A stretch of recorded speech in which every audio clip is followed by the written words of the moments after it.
O filme sobre o qual eu vou comentar hoje é um filme recomendado para quem diz que filmes politicamente engajados, filmes que giram em torno de eventos históricos importantes que marcaram a humanidade, são filmes chatos ou são filmes para intelectuais, porque esse filme sobre o qual eu vou falar hoje é um filme que faz isso, ele reconstrói uma história bem simples, uma história bem pequena na história maior da humanidade no século XX, principalmente da luta pelos direitos civis das mulheres. É uma história apenas, mas que teve um impacto marcante. Mas esse não é um filme histórico daqueles pesados, que tem toda uma seriedade, uma solenidade. Não, ele é um filme leve, ele é uma dramédia, né? Ele é um drama histórico, mas bem humorado, com um senso de humor bastante eficiente. E eu tô falando do filme Mulheres ao Poder, que no original, né, um filme britânico, se chama Misbehavior, que está na Globo hoje, na tela quente. Eu estou falando no dia 7 de março de 2022. O filme é protagonizado pela Keira Knightley, que vive uma mulher mãe de família ali na década de 60, finalzinho da década de 60 e começo da década de 70, que volta a estudar, ela volta para a faculdade depois de já ter filho, depois de já ter uma separação, já tá com outro parceiro, e ela começa, por vários incidentes que se colocam no caminho dela, a entrar em contato com um grupo de feministas que faziam várias manifestações, tanto com lambe-lambe, cartaz na rua, como algumas manifestações públicas também protestando pelo direito de igualdade sexual e por todas as questões envolvendo os preconceitos contra as mulheres, principalmente naquela época. E lá ela conhece, né, a líder desse grupo, que é vivida pela Jessie Buckley, e juntas elas vão se envolver em uma manifestação bastante contundente contra o Miss Universo, que seria realizado ali em Londres e que, obviamente, com toda aquela cultura de medir as mulheres, né, os seios, a cintura, os quadris, e avaliar as mulheres pelas suas medidas e por uma beleza, por um padrão estético já bastante antiquado e já bastante passível de crítica naquela época, colocando essa obrigação de uma estética única padronizada para as mulheres. É claro que esse programa representava tudo aquilo que as feministas, mesmo naquela época, lutavam contra. E o filme todo constrói paralelamente a organização, a administração do Miss Universo de 1970, que seria apresentado pelo Bob Hope, que é um cara que, pra quem não sabe, foi famoso por apresentar o Oscar muitas vezes, e o filme aqui traz ele como um cara bem sujo, bem machista. E, por outro lado, a preparação dessas mulheres pra atuar naquele dia de uma maneira bastante contundente, como eu falei. E, enquanto isso, tem o arco dramático da protagonista vivida pela Keira Knightley se transformando numa feminista. Ela tem já as insatisfações, ela tem já as reprovações por um sistema que a oprime há muito tempo, obviamente, e que, por mais que as pessoas das gerações anteriores a ela, como a mãe dela, por exemplo, não conseguissem enxergar, ela tá num momento da história muito específico, que é o momento do ponto de inflexão em que as mulheres começaram realmente a se revoltar. Tanto que tem um slogan delas lá, que é: não sou bonita, não sou feia, eu estou com raiva. E a Keira Knightley vai passar por esse arco dramático. E é um arco dramático, por mais que seja um filme leve, por mais que seja um filme bem humorado, ele funciona, porque a gente entende todos os motivos pelos quais ela tem a vida que ela tem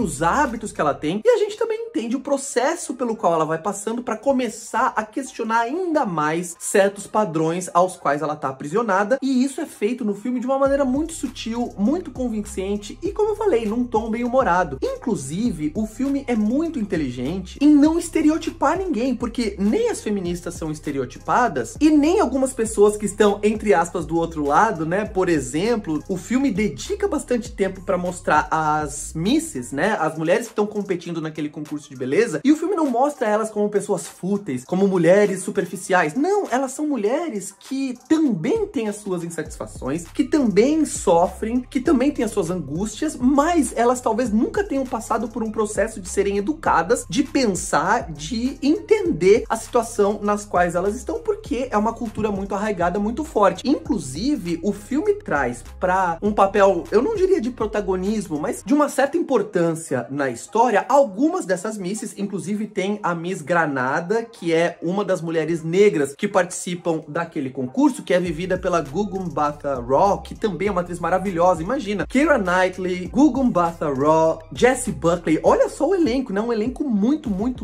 bom. E essa Miss Granada, ela também tem um papel muito importante. Tem uma cena ali que ela conversa com a protagonista e que a gente consegue entender também a importância de ter mulheres negras, mesmo naquele contexto, né, que as feministas chamam de mercado de gado, que é basicamente como as mulheres são tratadas num concurso de Miss. Mas, por outro lado, também tem a importância de, num concurso desse, num concurso que prioriza a padronização dos corpos femininos, que é algo, a princípio, horrível, mas quando é uma mulher negra que tá ali e que mostra, como ela fala ali, né, para meninas pequenas negras, que ela não precisa ser branca para vencer, ou que ela pode estar em igualdade com as mulheres brancas, isso também tem um papel. Então a gente entende o ponto de vista dessa Miss Granada e também entende o posicionamento, as opiniões daquele grupo de manifestantes feministas e também todo o processo, todas as questões que a protagonista está assimilando, e isso num filme que daria para considerar um filme de comédia ou uma dramédia, como eu falei. Então, conseguir convencer a gente de todas essas posições de uma maneira orgânica e de uma maneira que a gente entenda todo mundo e consiga pensar sobre essa questão é algo muito legal que o filme faz, apesar de ele não estar desenvolvendo nenhum tipo de argumento, nenhum tipo de reflexão que a gente nunca tenha feito antes, apesar de ser um filme que, do seu ponto de vista de direção, do ponto de vista estético, de montagem, de fotografia, ele é um filme bastante clássico, bastante classicista, ele não tem grandes invencionismos, ou ele não tem grandes chamarizes estéticos, visuais, mas eu acredito que isso funciona especialmente para um filme que vai passar na televisão. Então eu acho que o tom do filme, de ser informativo, de ser historicamente relevante, ao mesmo tempo com um tom de comédia, de bom humor, com personagens que são interessantes, com diálogos que são ricos em interpretações e que fazem pensar, numa estética mais tradicional para a pessoa que tá sentada em casa assistindo a um filme despretensiosamente na segunda-feira à noite, eu acho que é uma ótima opção. Eu gostei de Mulheres ao Poder e eu quero também que vocês me digam aqui embaixo, se vocês assistirem ao filme, vocês gostaram, não gostaram, se divertiram, assim como eu, e concordam ou discordam dos pontos que eu trouxe pra vocês nesse vídeo. E claro, né, se você gostou desse vídeo, curta ele, se inscreva no canal. Se você quiser um grupo pra começar a conversar sobre cinema com outras pessoas, conhecer outros cinéfilos, entre no meu grupo no Telegram, que eu coloquei aqui em cima várias vezes durante o vídeo, e também curtam a minha página no Instagram, que passou aqui em cima o tempo todo ali, a @, beleza? Eu vou ficando por aqui, um abraço, tchau!